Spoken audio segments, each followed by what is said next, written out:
Welcome, sir, again to Within the Life podcast series. Yes. So, we have turned 60 now. All right. Okay. That's good news. Yes. Yes. Means 60 episodes we have already shot. All right. Okay. So, welcome to our small podcast unit. Everybody is so happy that we are here. Yeah. And we are still thinking what to talk. Yeah. In fact, a simple suggestion Yeah. is that you began this series with a certain intent, Yeah. and in the process, you have talked to a lot of interesting people Yes. to basically draw out certain motivational lessons that will be useful to people who may see the video and podcast. That's the reason why it has succeeded in having 60 episodes. So that means it has a certain life of its own. Yes.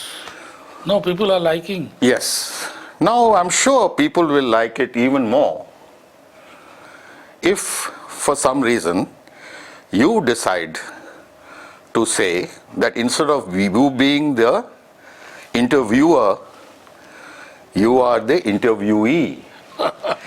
So, in that spirit, I want to kick off this, perhaps the 61st episode, by talking to the founder of this Within Thank the you. Life movement to share his own personal perspectives on why he was motivated enough to start such a series and drawing the lessons from his own life to explain this. So, in that spirit, with That's your a very permission, nice.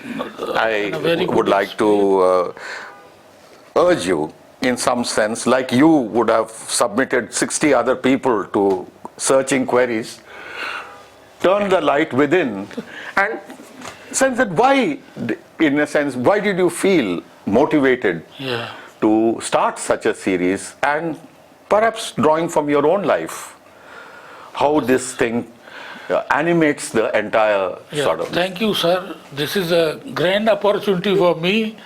Now you are interviewing me. So it's a reverse podcast. Yes, it's a reverse podcast.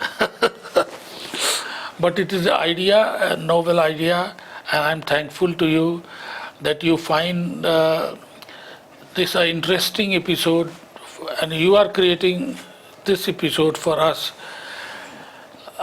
What inspired me was this, instead of just, because after the post-retirement, what happened, people used to come and they used to just chit-chat and discuss a lot of politics, sports, anything. So one fine morning I started thinking, why not start thinking it in a podcastic way? Means, why not people come and they discuss their achievements, their successes, their failures in their life and their lessons in the life. Yes. And that will inspire others who see how this person from somewhere to somewhere he reached, what was the reason. So after interviewing 60 people, then today I feel that people are not very much confident about the success and failures thing. They don't understand. It is not important that you succeed or not. It is important how did you perform. What is the routine? What is the life? How you lived of the life? What is the your habits? All those things, and how all these things are important to shape your own personality and your, whether you succeed or not, but you created a life, and that is why I named this Within the Life. Yes, that's a very profound title, Within the Life. Yeah. Within the Life means without any goal fixation, you are doing things just motivating people to think how to achieve their health, wealth, prosperity, and happiness. Somehow you've hit the nail on the head by drawing attention to the fact of success versus failure. Yes, Somehow in our culture, failure is a lonely orphan. yes, Success has 1,000 fathers. yes, And the society frowns on that, and even societal parental attitudes towards, even the parental as you yes, said. are very harsh towards somebody who may have stumbled in life. Yes, And as you very well know from the distance of time, usually success, failure are two sides of the same coin. Yes. And perhaps one is necessary for the other. yeah. In a sense, to learn the right I lesson. very well remember you started your life Yes. from failures. Yes. Yes. In your first Yes. podcast, you told me Yes. that you are not a journalist. Yes.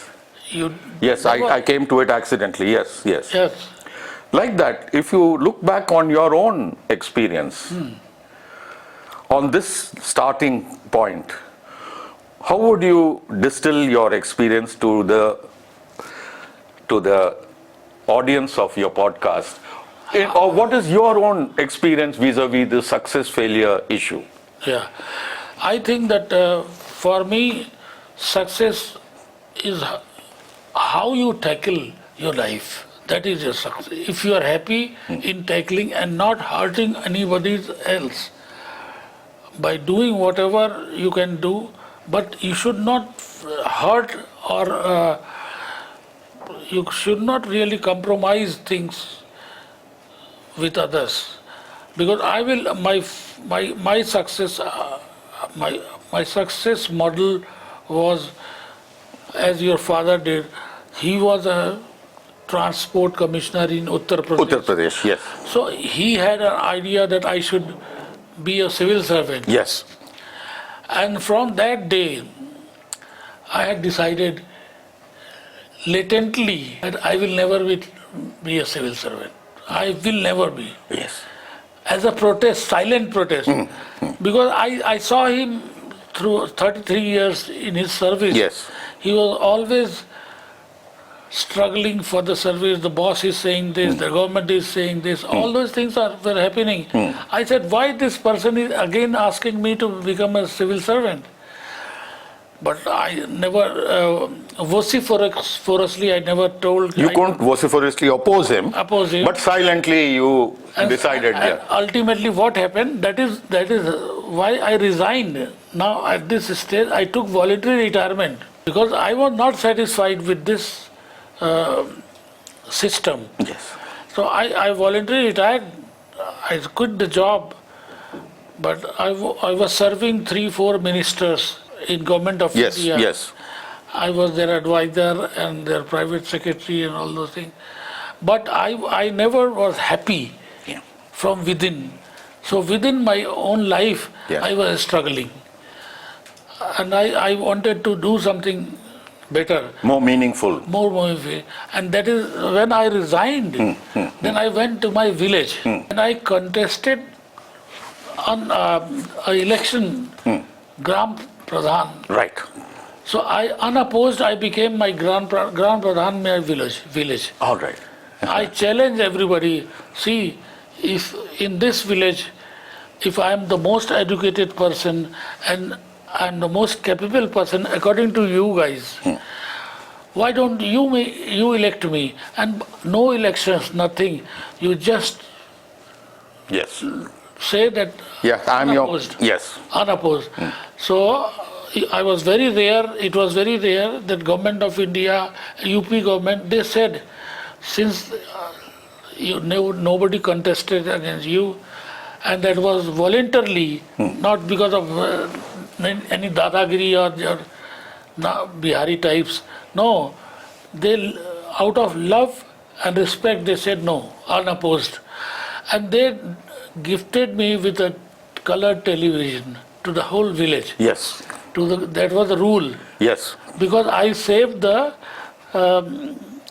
money of the government by investing in all these things, election and printing papers and ballot papers. No, nothing.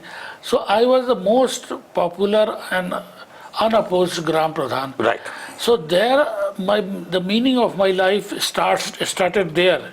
When I resigned from my voluntary, took resignation from my services. Right.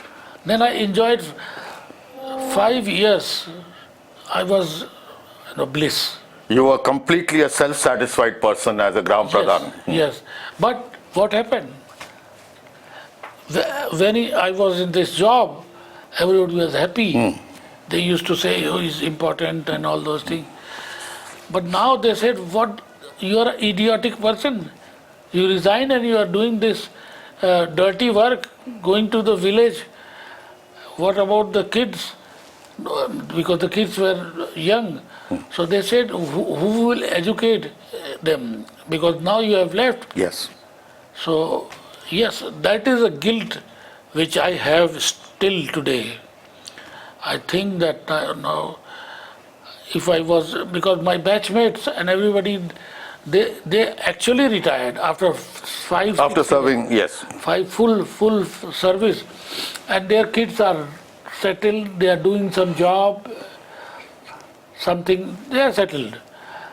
But God is great.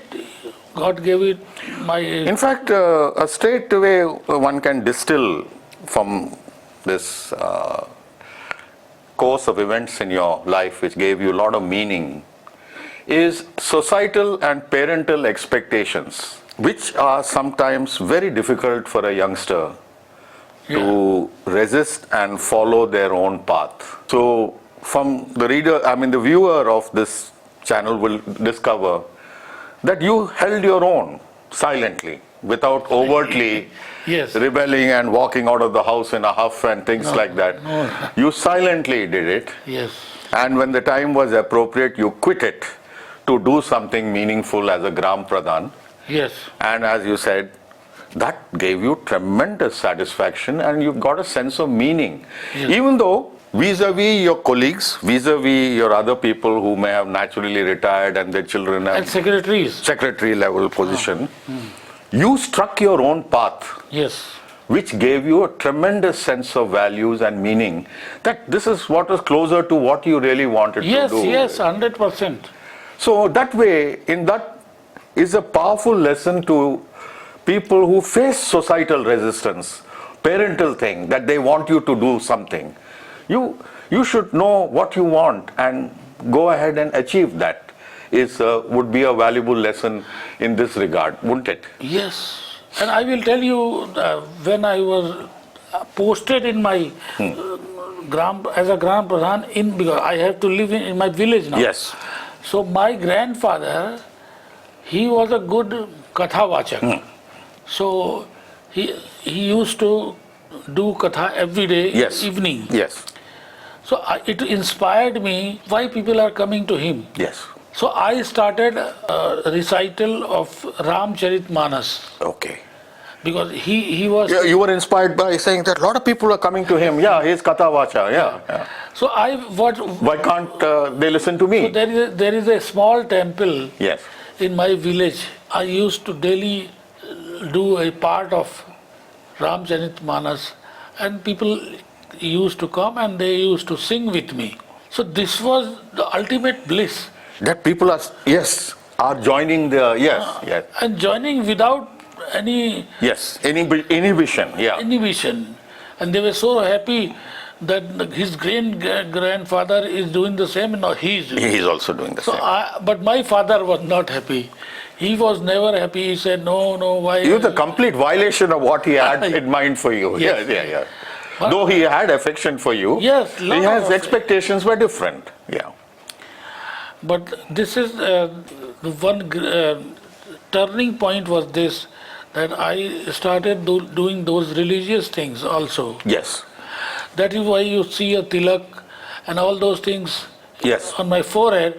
This came from there. Yes, from those days, the Katha Vacha days. Yeah. So because my friends, when they meet me, Yes, yes. they say, why are you have become a Pandit now? But during those days, you were not like this. Yes, I said, now I'm enjoying my life. precisely. Yes. And you guys are doing something, looking for the government to do some favor for Yes. extended service Yes. or something. Yeah. They never retire actually. Yeah. Most of these people in service. Yeah. Yes. So they are still after some minister or Yes. PMO or somewhere. So all, UGC somewhere they are. member. Hanging yeah. around. Hanging around. Yeah. Yeah. Yeah. So I'm so happy. Yes. God is great. I'm so happy that after that, even and this gave me an inspiration. That now I have been calling my batchmates also here. Yes. On the podcast now. To interview them. Yes. Very forthcoming. Were forthcoming and they were happy to see me. They say, this is the life which we wanted. Yes. I said, it is nothing very Very unusual. unusual. Yes. Yeah. It is my own nature, Yeah. which I allowed to come out. Yes. But you guys never. Yeah. So this, so the series of calling my batchmates Also. Yes. also is now a part of this. Yeah. This, very lucidly you have put the set of circumstances in which we have distilled one valuable lesson of that there will be societal and parental resistance sometimes to the path you may want to choose. But fulfillment in life is holding your own without any overt rebellion or whatever. Keep the relationships for what they are, even if it does not meet their expectation. A path to fulfillment lies if you follow your inner calling. Yes. In some way. Inner calling. Inner calling. It's an inner calling rather than societally imposed or parentally imposed or what is desirable in terms of society. But while this is one line of very valuable thing to distill from your thing, the more important question is, what was your attitude to failure, episodes of failure, according to you? And how did you deal with them to emerge from a position of strength, to move on? See, I don't remember that I ever failed. Okay. Because I never fixed a goal. I have to achieve this. Yes. So I never failed. Technically, classically, if you define failure and success, I said whatever I could not achieve, I gained something. Yes. For me, even failure was success in a way that I gained something, experience. So then I will tell you what happened during my civil services preparations. Yes. What happened that I became a teacher. Yes. I used to study my subjects. While teaching, yes, yeah. But what happened, one of my friends, he had a coaching institute in Allahabad. Yes. So he requested me, Mr. Pandey, why don't you become a teacher in our academy? I said, okay, is it a good way? I'm not qualified because I'm not qualified as a teacher, not a UGC, nothing, no teacher, no PG and whatever qualifications are there. Said, no, you take the classes of your own subject. Yes. Suppose general studies. Yes. And I will tell you, sir, what happened. During my coaching era, I took classes and 26 of them were selected. My God, very high rate, 26 because Yes. it was my system was different. Yes. I used to, it was like Gurukul. Yes. You have to do. That's it. So all these who were selected are now retiring. Yes. And they said that whatever you taught, we never forget. Yes.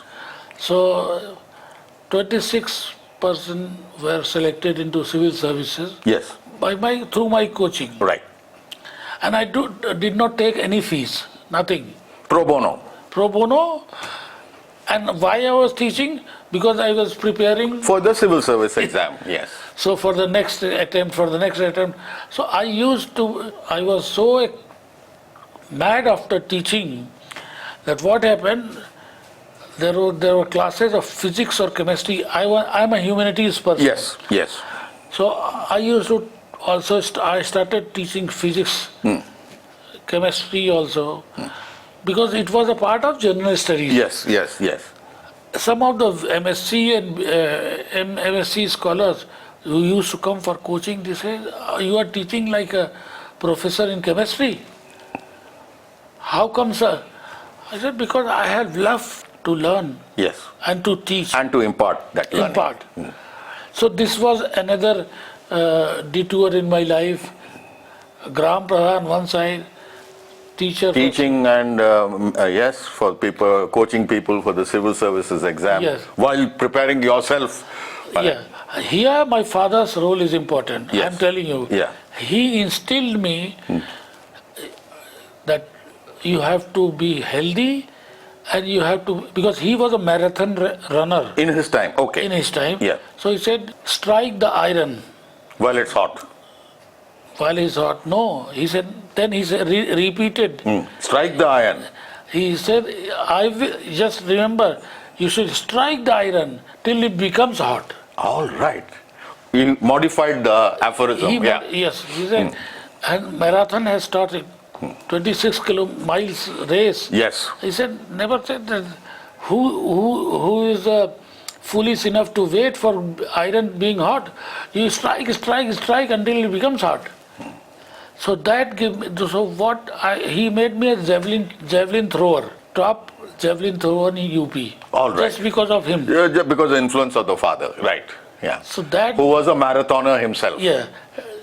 So he told me, if you throw javelin, you are target oriented and all those things. But I am telling you, target. I used to hate target. Yes. Because I don't want. And my father used to hate this thing. He said, you have to. Yes. His attitude was more authoritarian. Yeah. I said, no, whatever I can do, I will do.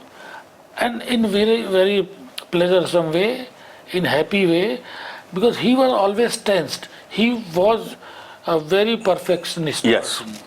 A high achiever. High achiever and perfectionist. The things has to be done like this and like this. Why did you do like Why the certain precision? Yes. Why are you 5 minutes late? Yeah. Yes. So here I am with him. Somehow I followed my father here. Because when I used to coach people, I was my father in my brain. Yes. So Yes. I never said that okay, if you late, no problem. If you don't remember, no problem. No. Here my father was reborn in me. Yes. He said, I just acted like my father. You have to be on time. You know things.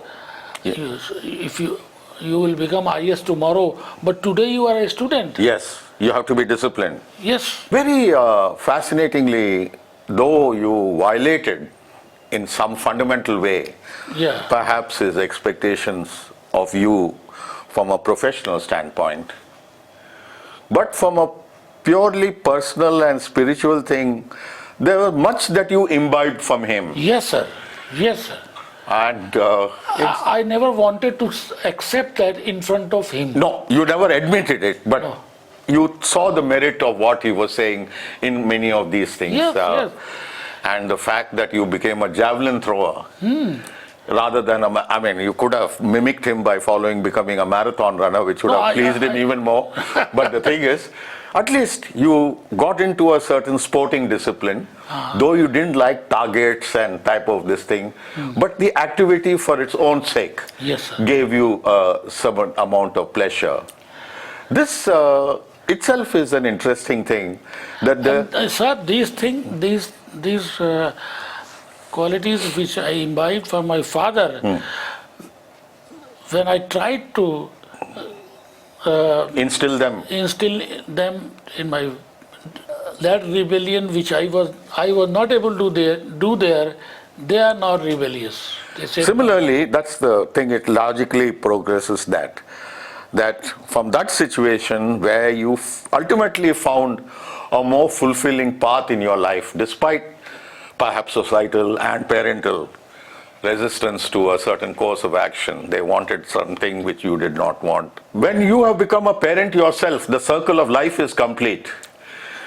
You are yourself trying to say that in some way what you could not do, they succeeded in openly rebelling and things like that. Yes. But still, what was your attitude to them in terms of, you were very conscious of what your father in that regard. See, did you impose, did you similarly allow a wide latitude to them to pursue what they consider very meaningful? Yes, I discussed that problem with you, my daughter. Yes.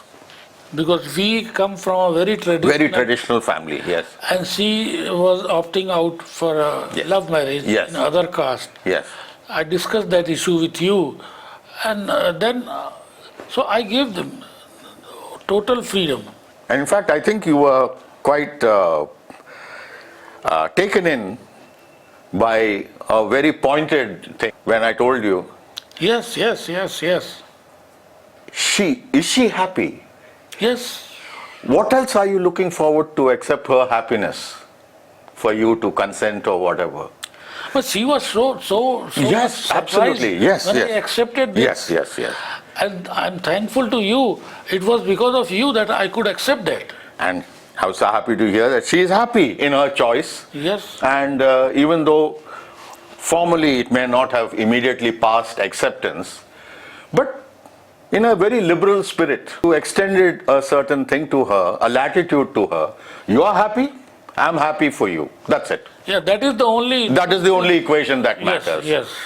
Even though your father may not have had that same thing to you, you gave that latitude to your own children because you have felt it internally yourself. This is for the first time I'm realizing this. Yeah. That my father did not pass me those latitude to me, but You extended that latitude because deep down you used that latitude for your own personal self-fulfillment. You have extended that to your children, even though personally you may have wanted something else, perhaps a more orthodox marriage or a more type of thing in line with tradition. But her happiness is your happiness. And that decision seems to have indicated in terms of the choices you have made. See, these are useful things because these crossroads are being felt by many people in life, young and old and middle-aged in the cycle of life. And these things have to be sometimes told that this is the way. So this is within the life, what I have been learning. Yes. So this inspired me, call people and discuss with them how they have been handling the issues in their life. Yes. Really, not many of them could really sense what I'm trying to say. Right. You are sensing it, but a lot of people, they went here and there and talking different things, talking their knowledge, talking other. No, what are the lessons of life? Yes. Yeah. And are you happy? Yes. The ultimate lesson is that. And what is it that gives you happiness? And are you doing what it is to follow it? It's not a magic thing you sit under a banyan tree and get happiness. You have to be in life, in society, and fashion your own source of type of this thing. When somebody asks you a pointed question, how can I become happy? It's as if there is some formula. No formula. Yeah. It is your actions that lead you to fulfillment, which will create that thing of happiness. Like how fondly you recollected the Gram Pradhan days of thing. Yeah, I will also add to this experience that one fine morning, because I lived in a village which is known in Bhadoi. Bhadoi is a carpet weaving area. Yes, Bhadoi, right. So in that village, lot of weavers were doing the work, and I could realize as a Gram Pradhan that they are not getting their due. Their fair due. Yeah. So I had a thinking that I should do something for them. Yes. But because of this system here, Yes. my family, the extended family was there. Yes. So they used to say that you cannot be so lenient to them. We cannot pay so much, all those things. So I said, okay. Idea came. Two of my batchmates, those were taught by me. They were posted in Visa, in different posts. Yes. So they invited me, Mr. Gram Pradhan. You are in a car. Acha, they called you Mr. Gram Pradhan. They invited me to come to Odisha with this craft. And Odisha, there was nothing like carpet weaving. So I went to Odisha for 15 years. My God. And I trained 3,500. Artisans in carpet Artisans. weaving, yeah. And it became a new area there. And I specialize only on women. Only women will be Gender empowerment. gender empowerment. So I will this 3,500 ladies whom I took master craftsmen from Bhadoi. That was a lot of repulsion. Absolutely, they would have resented it. Yeah, what are you doing? Yeah. Yes, they are wasting money. And Wasting money. I said, see, whatever I want to do, if you do not want to pay anything here, so there. Let me see to it that they get paid somewhere else. Yeah, Yes. yeah. So now what was happening there?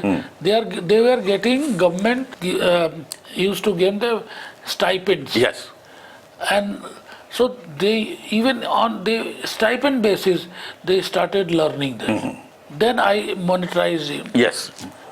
Gradually, then I exported the whole carpet belt from Bhadoi. Bhadoi to Odisha. Even today, when I go there, I am the carpet man of there. Absolutely. In fact,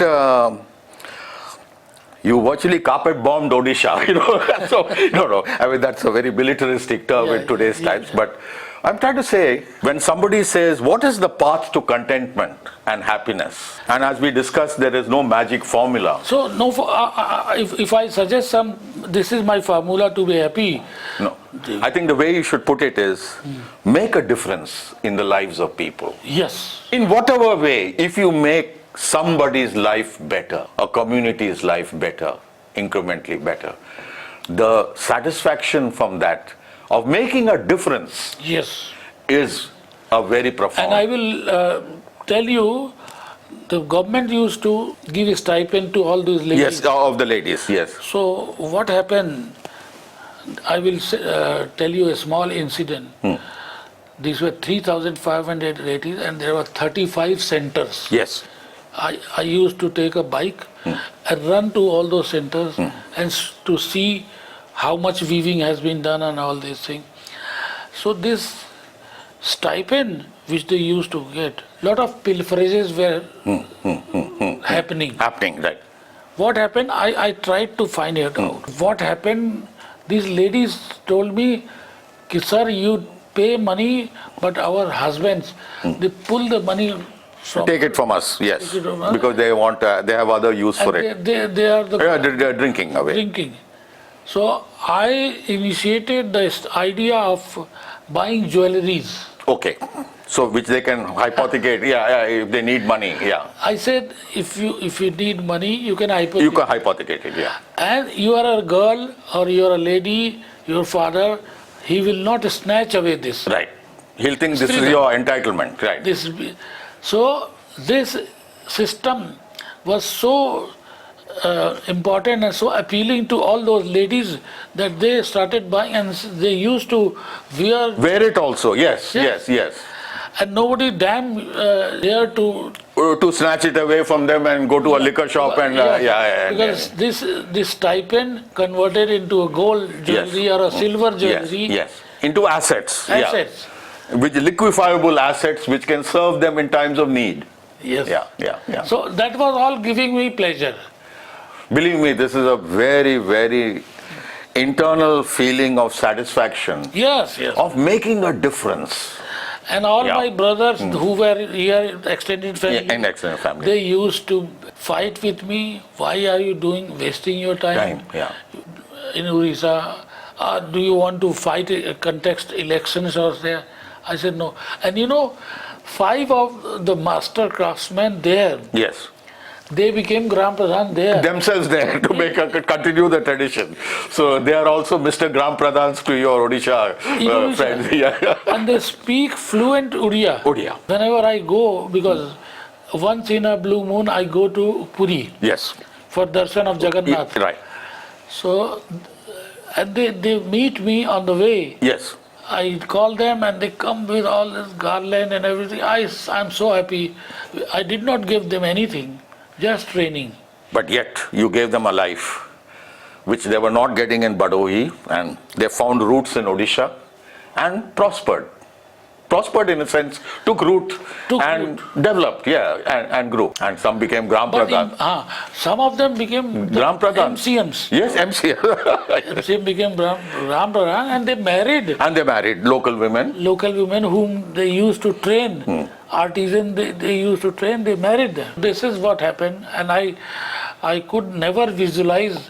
Yes, the course of this entire journey, which all started when you resisted your father's injunction to become a civil servant, Yes. and the path your life took. Tell me what is wrong with this? How can I fix a goal here? I never decided that I'm going to be Odisha Yes. for 15 years. Yes. In Neelanchal Express, Yes. sitting on train for 26 hours. And who will select these things? Actually, what they will select perhaps from this example is there will be societal resistance, there could be parental resistance to the path of life an individual wants to pursue. But if that path is to be more fruitful without violating the structures and rebelling and, in some sense creating bad blood for people who brought you up, but in a silent way, your life illustrates that this silent resistance to you quitting the service and becoming a Gran Pradhan launched you into a life of immense fulfillment. Yes. Internally, you felt happy, this is what you wanted to do. But don't you think sometimes it is so selfish? Okay, but selfish being one thing, selfish in a sense, you found self-fulfillment. Yes. But it is more than being selfish in a narrow sense, because you made an enormous difference to the people you interacted with. The very fact that as Gram Pradhan and managed after that, you managed to get Badohi people, you wanted to improve the lot of the Badohi carpet weavers, and you got them a more fertile soil in Odisha to do that. Yes. And they took roots there. So more than being selfish. And it became very economical also. Economical. Because they never knew that this much in Bhadohi they are getting for weaving. Yeah. So the thing is making a difference. That is an invaluable lesson that gave you tremendous satisfaction that I made a difference. you are a guru that you are teaching me what lessons I got from within the life. Yes. You have taught me this thing. I never thought in this way. That now. But see, an individual's life, if one is examined in, one can always distill this. It doesn't mean that only that you have to choose some successful person to say what is your path. You examine an interesting person and you'll see what lessons you can draw. It was wonderful talking to you, Pandeyji. Thank you, sir. Thank you very much. Yeah. And I'm so happy to have learned myself that this was the course of your life and how the satisfaction you felt in it. Thank you, sir. Thank you so much. Thank you for being here. ये हमारी personal वार्ता थी, तो आप लोगों से यही गुजारिश है कि ज़्यादा से ज़्यादा लोग देखें और ये सोचें कि मैंने अपने जीवन में कैसे अनुभव किया.